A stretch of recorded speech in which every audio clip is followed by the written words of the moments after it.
தலைவன் திருநாவுக்கரசு.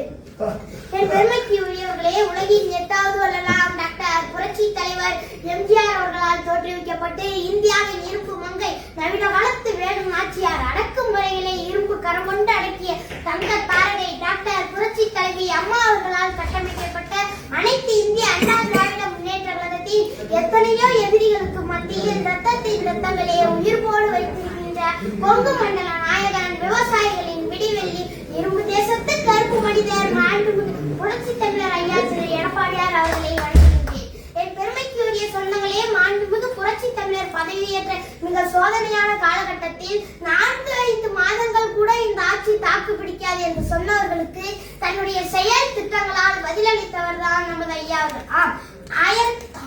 1252 கோடியில் அத்திக்கடவு அவிநாசி திட்டத்தை கொண்டு வந்து கொங்கு மக்களின் நீண்ட நாள் இயக்கத்தை